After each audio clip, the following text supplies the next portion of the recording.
All right, guys, we have the S.M.S.L PO100 Pro hooked up in my car audio system. And we're going to get the negative part of this particular unit out of the way up front and central. The cord that this came with, at least the cord that I got with the unit that I bought off of Amazon, the cord was absolute garbage. It did not connect properly to this unit. And basically, anytime you touch the unit, like if I just touched it like this, the sound would stop on my iPad or iPhone, both devices that I was testing this out with. It would just stop. So basically what I did, I had a type C to type C Apple cord hanging around. So I just used that, right? So warning, if yours ends up shipping the same as mine and you have issues with the cord, you're going to have to get another cord, right? And this actual unit, it was only $85, so you're not breaking the bank on this thing.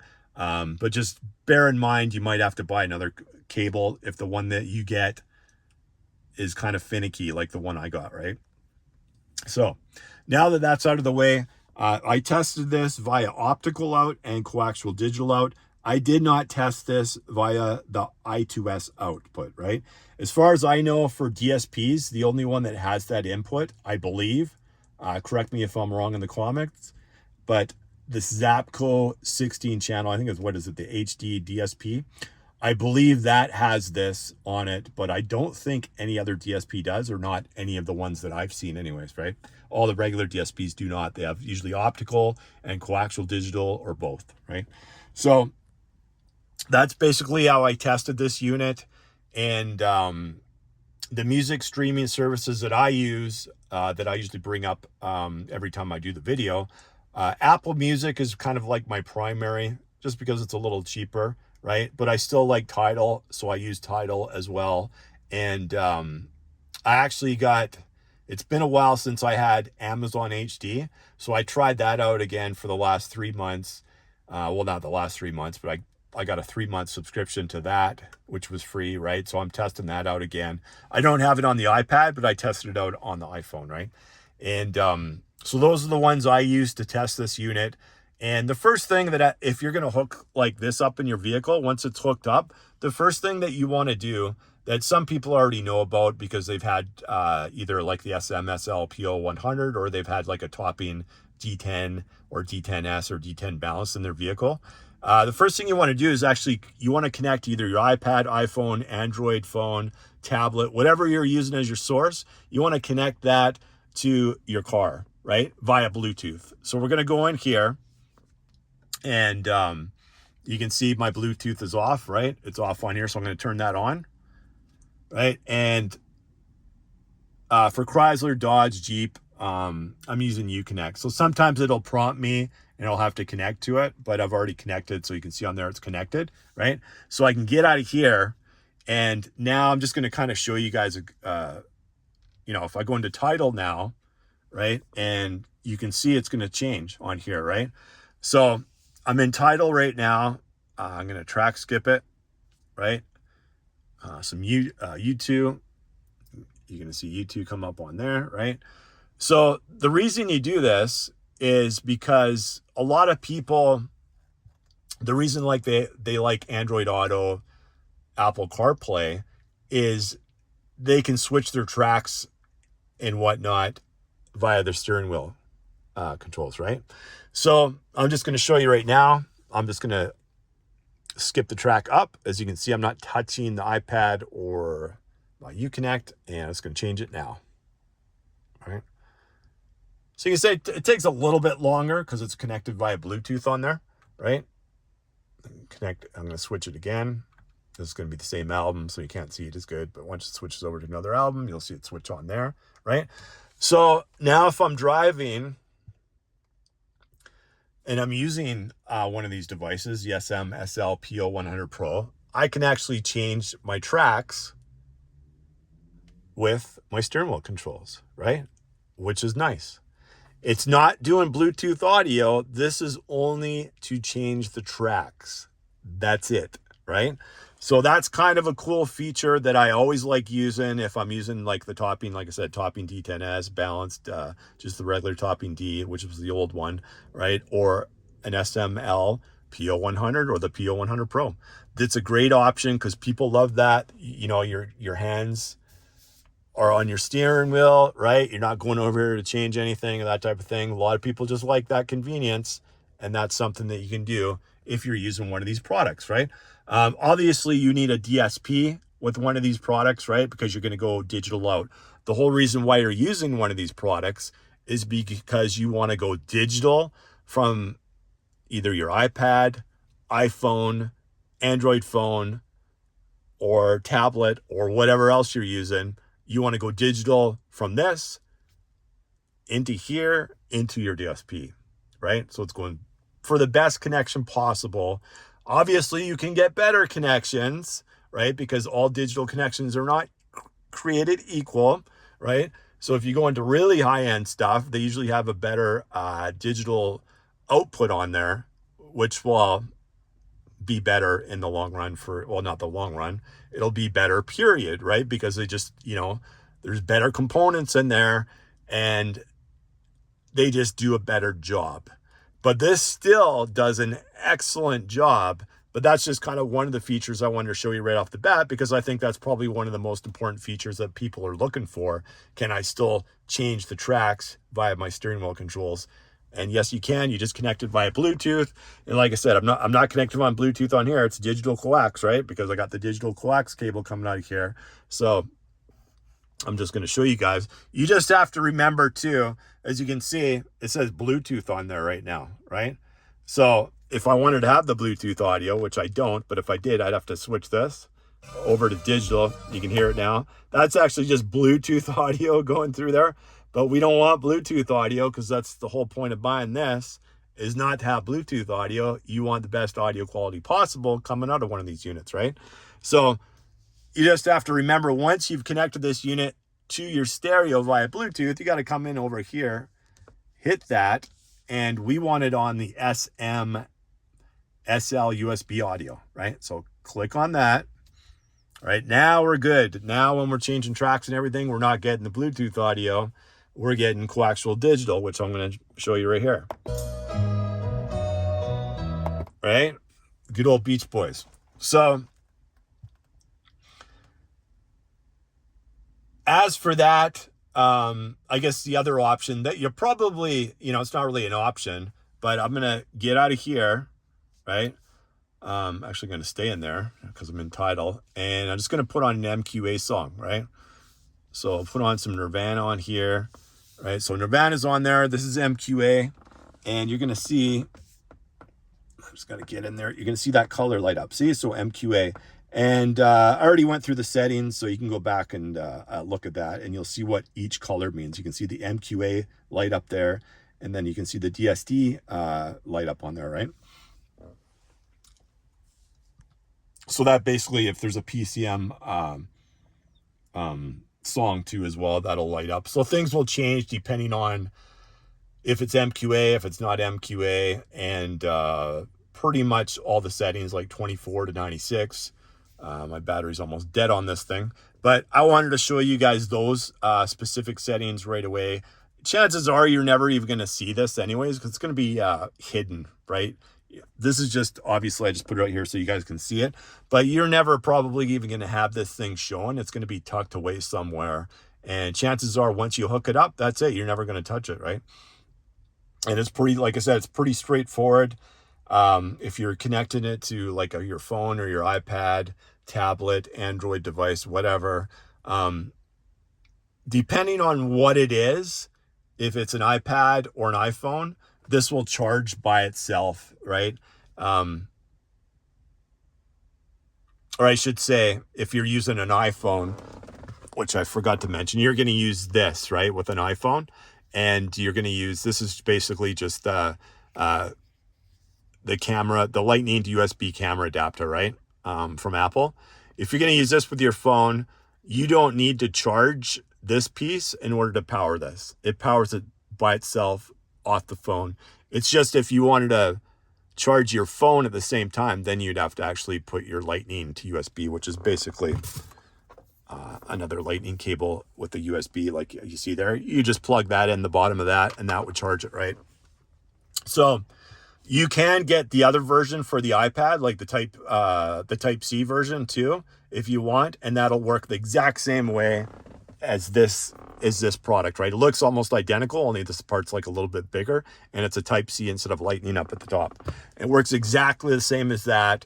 Some people might prefer to get that cable because then you can charge your iPad at the exact same time that you're using this product, and you don't have to worry about your iPad dying like mine. That's like 5%, right? So that's the downfall of just doing a type C to this unit, is you won't be able to charge your iPad. But if you get the other product, you can. And if you're using a phone, you just get the exact same item that I was just showing you here, and then you just plug in the lightning cable there and charge it. So, and what I mean, it's charging the iPad or it's charging the iPhone. This unit doesn't need to get charged. It just needs to have power. That's it, right? And so that works excellent, doing it like that. And like you said, you got the steering wheel controls and everything. Turn that a little bit that way. What do we got on here? Some Alice in Chains, right? Just got to hit play. You can see the Nirvana's on there from Tidal. Now we're on Apple Music. Click on that. Now it's switching over, right? So, and it worked. That part of it works flawlessly. I've never had any issues the whole time I was testing this. I tested this thing for like over 2 weeks, right? And like I said, the only time I had any issues was earlier on when I used the cord, and then I realized it was the cord that it came with, and that's when I swapped it out, right? So, and I tested it with that other cable too, like I forget the name of the cable, but it's the same thing with it's the same as it's the same as this, only it's the Type C version. I forget what they call it, but I'll put the link in the description to those two as well. Most people that have been around core audio know, but if you're new and you're just watching this now and you don't know anything about that stuff, I'll put all the links in the description on there, so then you know what to actually buy if we're going to use this. And actually, the funny thing is, this costs the exact same amount as this. This is like I think $75-$85 or something like that, which is the same price as this. That's kind of funny, right? But we'll jump into the sound quality, because there's not really any features to this thing. Once you hook it up, and that's it, right? There's no options or anything for this thing. If you're going to use it with like your Windows computer, that type of thing, Mac, you're going to have to download the drivers. But other than that, that's pretty basic. You just go to their website, download the drivers you need to, and you're good to go, right? You can use this with a PS5 or an Xbox Series X. I have both, and I tested both, and they both work flawlessly. I had some old Astro, I think 50s or whatever they were, that used to have like the optical out of it, that option.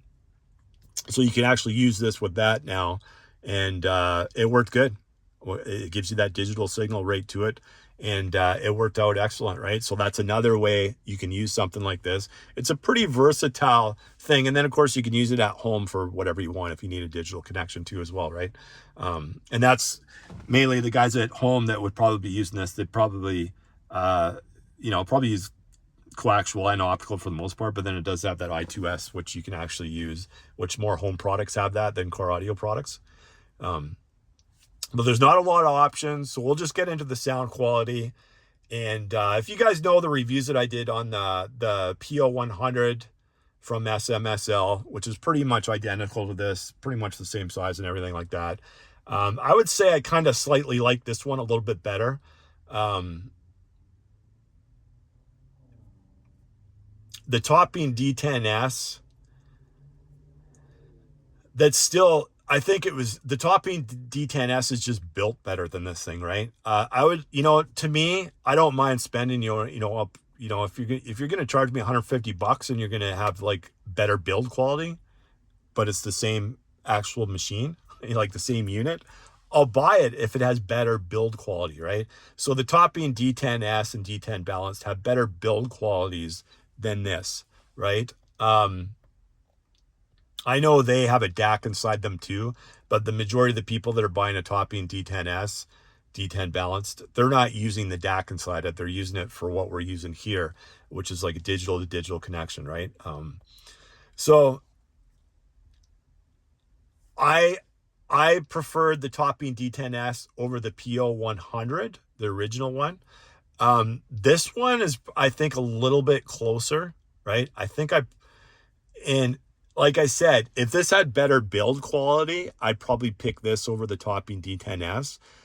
But because like the output sections on here and stuff like that,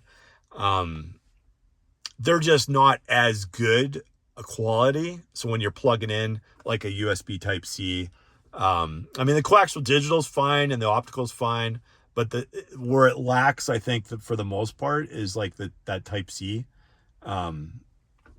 output there, or I mean input isn't like the greatest, right? And the cord that comes with it is terrible. It's not very good and it's loose, right? So my advice to Topping, the next time you build something like this, do better build quality, because the build quality is like kind of terrible, honestly, right? It's my only complaint is the cable it comes with and the build quality of this unit. Once it's working and it's up and running, it does what it's supposed to do, right? And because people are going to ask me, I know in the comments, what do you prefer, Dave, the Topping D10S or this, right? And I like both of them. I just prefer the build quality on the Topping D10S. That's all I'm going to say on that topic. Sound quality wise, they're pretty neck and neck if you're using them strictly for like a digital output. Like if you're going iPhone, iPad, Android phone, tablet, if you're using something like that and you're using the Topping D10S or this, sound quality is pretty close on both of them, right? I might slightly lean towards the Topping D10S still. But if you're an MQA guy, you're probably going to go with this, right? It's half the price almost, like not quite half the price, but it's almost half the price of a Topping D10S. Topping D10S here in Canada is $139.99, and I believe this was like $85.99 is what I paid. So they're, either of them or both of them, either way you go, you can't really go wrong with them. If you want better sound quality than this, and say you were using a DAP or whatnot, I think you have to get into, the $500 to $700 range of a DAP to get the sound quality you would. Obviously, you have to use a DSP with this that has a DAC, right? That's what the majority of these people are buying this for, is they want a digital connection. They want optical, they want coaxial digital, even maybe I2S out of this thing going into their DSP. So I would say, around $500 to $700. It just from what I've reviewed so far and some of the other products that I've heard, right? Some of the products I've heard are through headphones and not through car audio, right? So I can't really comment on those until I hear something in my system, then I can comment on them. But and that's just a loose number, right? Oh, Dave, you said $500 to $700. I bought this product and it sounds better, or this sounds better. Well, that's maybe I never tested that product or whatnot, right? I'm just going on things that I've heard and from what I've tested. And I guess a perfect example would be the FEO M11S, right? But once again, you're getting everything in one in that, right? You get Bluetooth, you get all kinds of stuff with the DAP, right? In this, you're strictly using this as a digital connection into your DSP, right? But you can still kind of compare them because you're doing the same thing with the FEO. Maybe you're going coaxial digital out, which I don't really recommend with that unit, just because of the high pitch that it has. The sound signature is kind of a high pitch sounding. Well, like I said in the review, you kind of want to pair that up to a more mellow speaker, like a Morel type thing, more laid back speaker, just because of the higher pitch sound signature to it. But that being said, I think you can use something like this with your iPhone or iPad and have just as good sound quality, if not better, right? And I'm not trying to pick on feel. That was probably out of all the products I've tested so far, the Feel M11S was probably my least favorite Feel product. I actually preferred the old regular Feel M11 over the M11S. I think that was a far superior product, especially for its time. Of course, obviously, it doesn't have Android 10 like the old version, but it sounded better out of the coaxial digital output. It didn't sound as, it was like kind of tinny, and the highs on there were almost like too bright. It had like an extremely bright sound signature, right? So to me, knowing that I know now, if somebody was saying, Dave, would you go with like a Topping D10S or an S.M.S.L PO100 Pro with like say an iPhone over say a Feel M11S? I would say yes, knowing what I know now.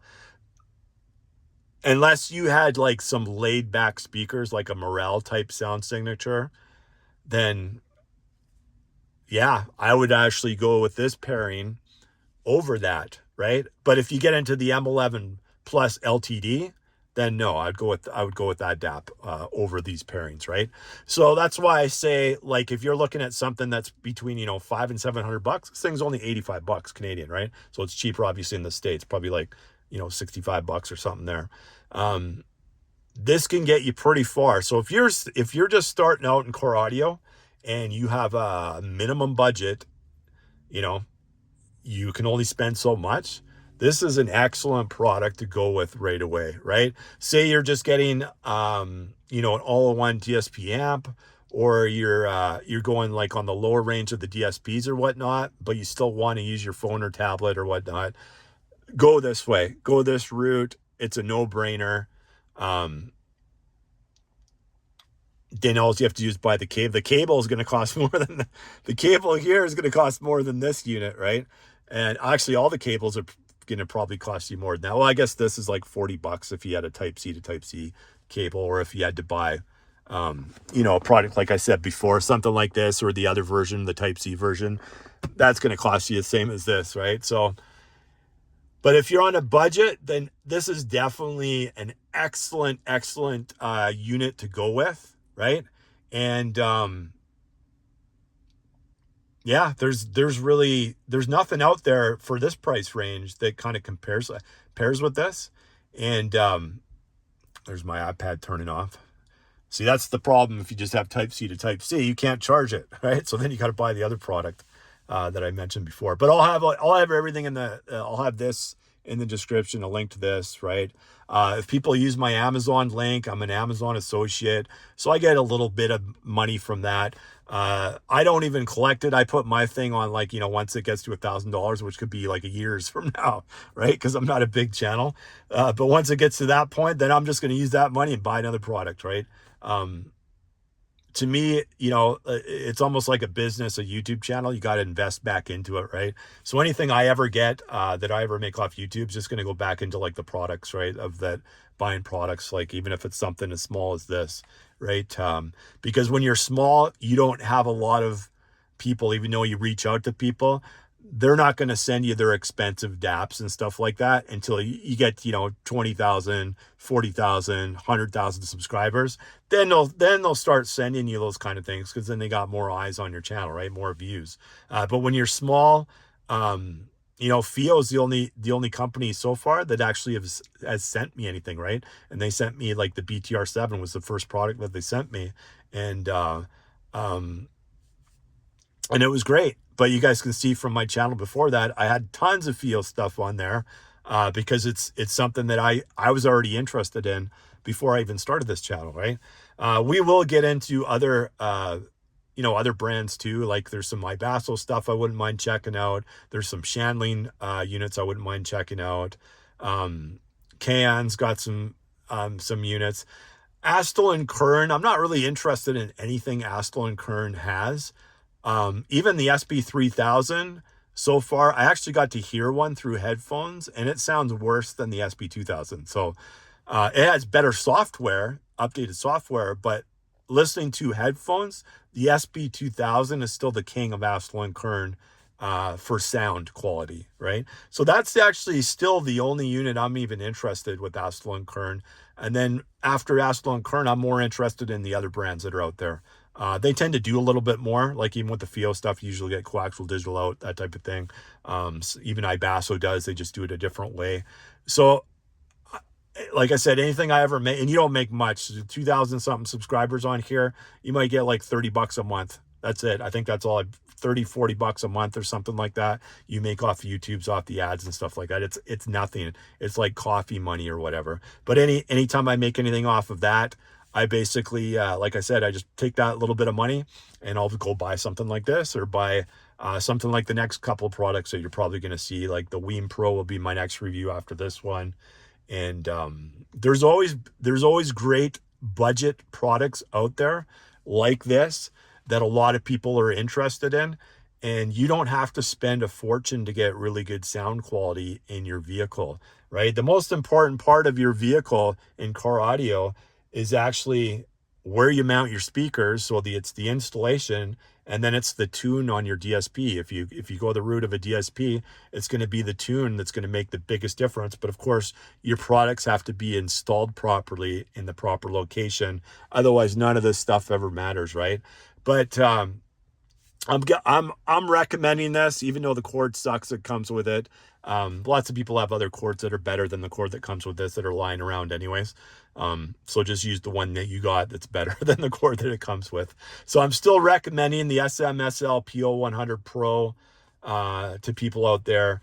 Like I said, I'd say around the $507 range if you're getting a DAP or something like that. This will do just as good of a job as something like that for sound quality, as long as your DSP is up to snuff, right? And you don't have to have the highest end DSP to have this still sound good, right? But other than that, guys, we'll see you on the next video, which should be out shortly. All right, thanks again.